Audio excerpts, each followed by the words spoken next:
What's up guys, and welcome back to another EVE Online video. So we're carrying on with the Capsuleer Day 22 event, and we're really starting to get into the business end of it now. So the intention of this video is to bring you an idea of what one of the in-drifter wormhole fleet combat sites looks like, the Labyrinth complex.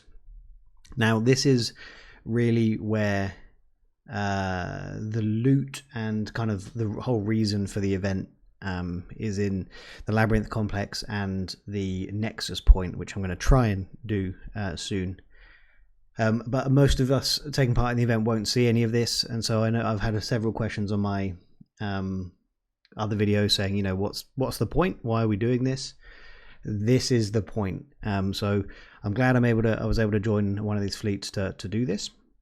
I've joined a public fleet operated by the Arataka Research Consortium, who are a great community that specialize in the lore of New Eden and things. So I'll go into a bit more detail on them in a minute, but just for the function of this video, obviously I've recorded the fleet, but the site takes quite a long time, so I've sped it up to 300%, and now we're going through it.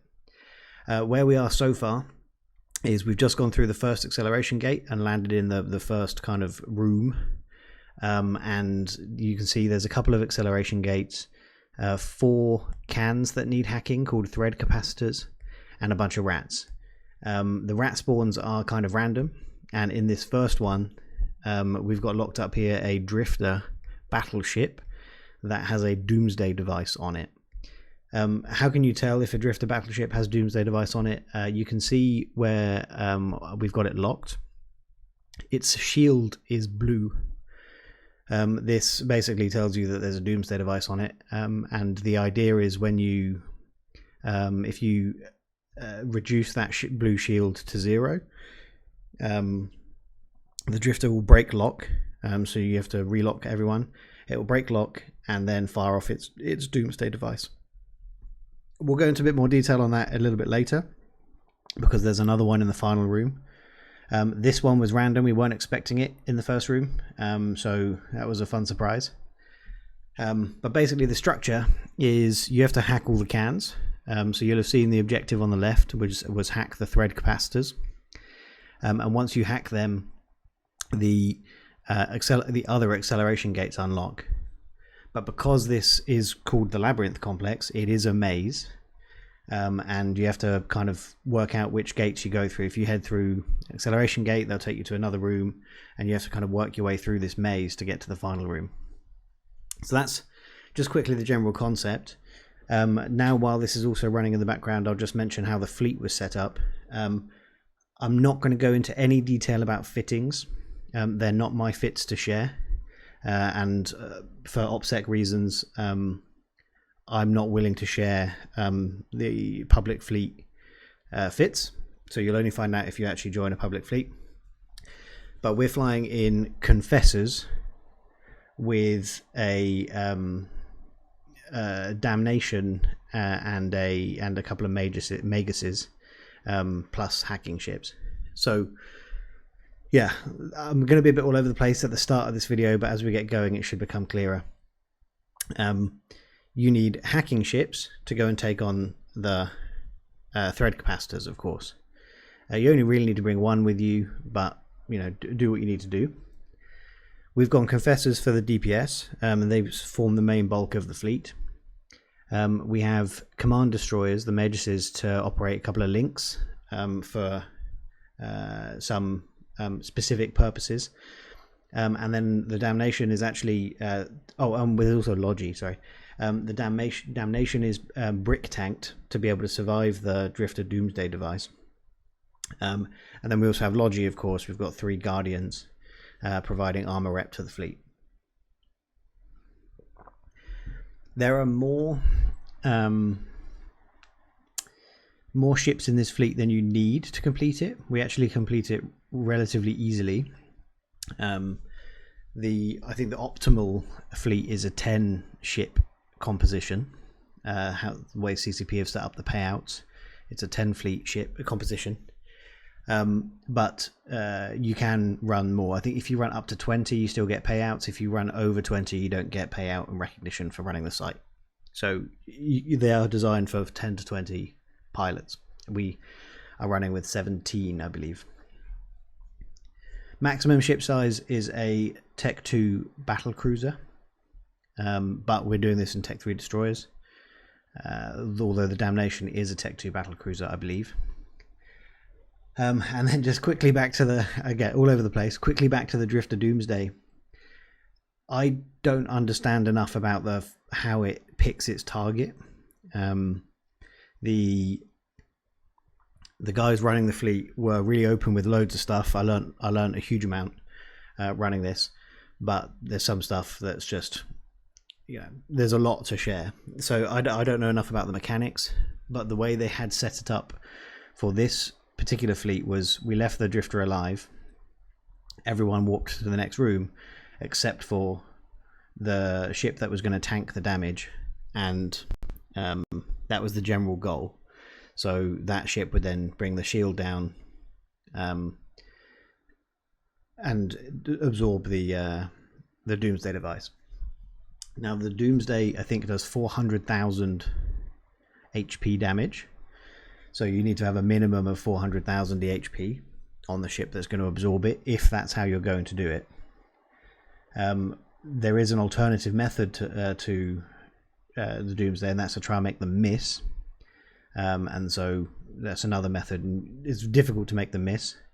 I do have some understanding of it because of, again, the explanation the guys that ran the fleet do, but we didn't get it to miss in the second room.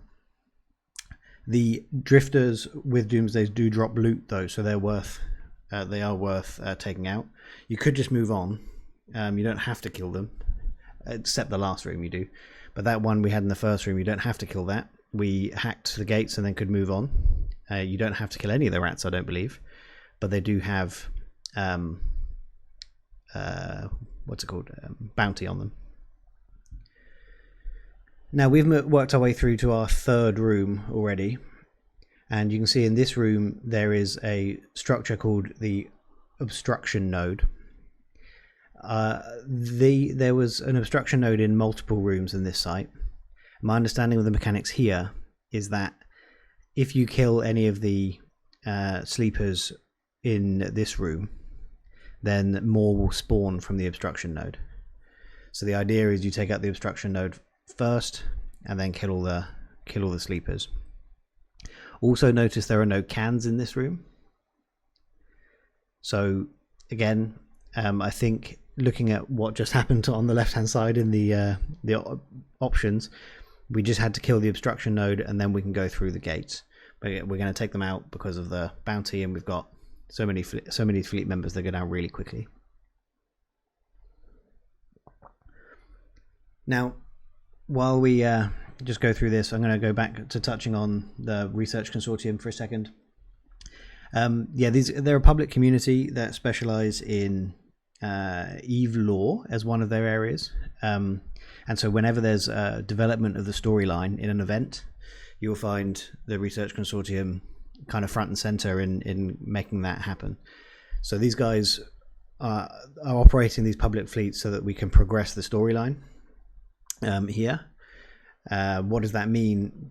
Basically, in each of the Drifter wormholes, you'll have seen briefly, it came up on the left, there's an influence level that each of the empires are having on the site. So same here in this room, we have to kill the Obstruction Node, then we can move on. But there's an influence level for each of the empires that's operating. So in this one, we're in the wormhole that the Amar are trying to conquer, and basically by the end of the event, which I think was like May 14th or something, if the empires have achieved a certain influence level, probably 100%, and maintain that level, then we'll see progress down the storyline. And if they don't, then the Drifters will win in that system, and we'll see progress in a different direction. For example, the Triglavian wormhole, the Redoubt, which Fraternity have decided to take over, that sat at 100% influence, and I assume they're going to maintain that, so the Triglavians are going to be successful in their storyline. For now, arc we're pushing the Vidette, Sanctified Vidette, which is the Amar one, and with their help, hopefully Amar will be successful. I've no idea what's happening in the other holes, how the other factions are getting on. I hope Caldari are doing quite well, but we might not see all 5 succeed. Okay, and then onto this room real quick. You can see we've got the hacking again. So on the left, you just have to hack all the thread capacitors and then the gates will open. And yeah, I take this to mean you don't actually have to kill any of the rats. What you will have seen in each room, and you just saw it at the top here, is a wormhole appears. It's not a wormhole you can like travel through. I assume it's kind of actually where the sleepers and drifters are spawning through. As part of like how the mechanics are working. When the gates are unlocked, the wormhole disappears. So if you defeat the obstruction node, or if you hack the cans, then the wormhole will despawn like that, and then you can go through the gates. What else? This is endgame content. Endgame PvE content, no question, and obviously the Nexus Point is going to be even harder. It is inaccessible to 99% of the player base. There's no question about that. I joined a fleet in the hope that I'd be able to learn enough to take my corporation out on some of these, or maybe even offer a public fleet to some of my YouTube viewers. But there's so many nuances and it's so complex that I just do not have the confidence to be able to do that. And why do I say that? Because we're making it look quite easy, and if you can set up a pilot, like for the guys that know how to run this, so Dutch Gunner, who's the FC for this fleet, he knows how to do this like the back of his hand. So if he's got 17 pilots, he can run it easily. But there are so many small nuances. Like the guys seemed to know how to map the Labyrinth, which was really interesting to me, because this is one of the first times apparently CCP is actually using procedural generation, so that the route is random every time. I think the first room is supposed to be consistent, and the last room before you enter the boss room is always the same, but every room in between is supposed to be procedurally generated from a fixed pool. But the guys were able to calculate the odds of each gate being successful. No idea how. But so that's one element. I don't think that would matter too much. You can, of course, eventually, like most labyrinths, you'd eventually be able to work your way through by a process of elimination. So not the end of the world, it just take a bit longer. But things like the Drifter and Doomsday mechanics, 400,000 is a lot. We're in the final room here, by the way. So maybe I'll have to come back to that in a second. 400,000 is a lot in a single hit, especially if you can only run up to T2 battle cruisers.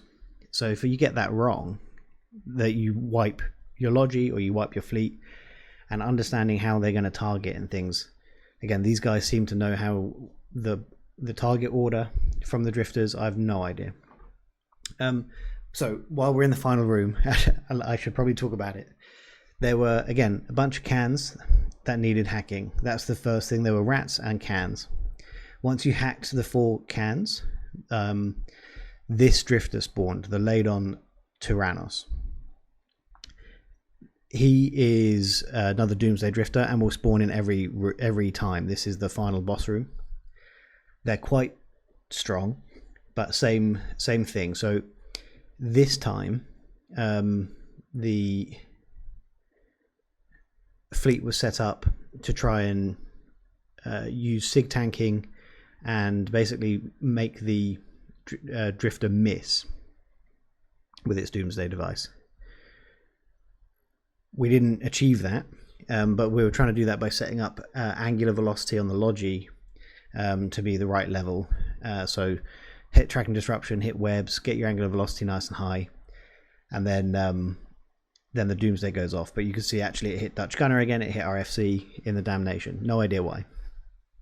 Once that drifter is dead, then the Reckoning Horde spawns, this structure.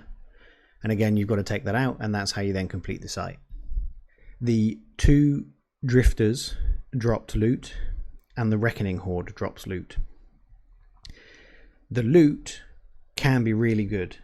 I didn't manage to get a look at it. I did ask the FC for a screenshot of what the loot drop was, just so I could share with you guys, but I wasn't able to get that, unfortunately. I'll try again in the Nexus Point. But the loot can be really, really good. There are new officer modules that can spawn, that can drop, sorry. So that's nice, of course.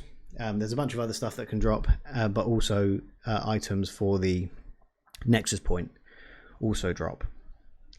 Completing the site pushes the influence in the system by a small amount, and there's also a payout, an ISK payout, very minor compared to the loot drop, for every member of the fleet. So with 17 people, we got just over 10 million each, but if you run an optimal fleet comp of 10 people, you get 50 million per pilot. That was actually recently pushed up in the patch notes to cover that off. Now, my hope, because they adjusted things in the patch notes recently to suggest that it's where was I going with that? Sorry. They added things in the patch notes that adjusted the bonuses for doing the site, basically. So the payout went from 10 million to 50 million, the loot drop went up, the influence went up. So hopefully that will have an impact on everything else in HiSec.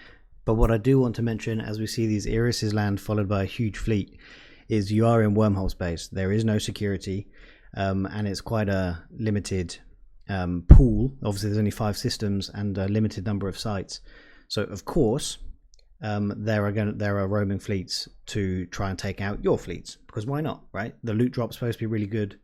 You can get some well-fit ships that you can go and destroy, absolutely. And that fleet you saw there was huge, really well, good comp, and there's no way we could take it on. And it's not just people being pirates. I know some people will comment on the video going, it's just people stopping other people being able to get content in the game.